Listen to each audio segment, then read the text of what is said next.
Hello and welcome to the Online Ambassador platform. My name is Ados Michael. On today's video episode, I want to talk to you about how you can use Screencast-O-Matic to create a video. It's very simple. Their free versions is actually giving you 15 minutes to actually create whatever thing you want to create. By the way, will you want to create a video for 1 hour? Come on, you can actually just use 15 minutes. Even if there's an episode that is going to be long, you can actually use 15 minutes. And once you're done with the other 15 minutes, you go to the next 15 minutes and you can add this together and you can create whatever thing you want to create.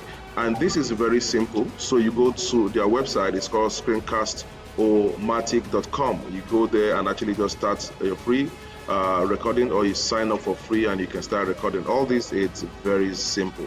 So all they have is nice video editing section where you can edit, put caption, play music at the background, and also do so many things you want to do. And you can edit, you can cut off, you can add videos, you can do so many stunts. I'm sure by the time you take this video to the next level, the software will help you get you a better video tutorial. So anything you want to create, please go there. So thank you. Until I come your way again next time, I still remain your one and only Ados Michael, aka the Online Ambassador.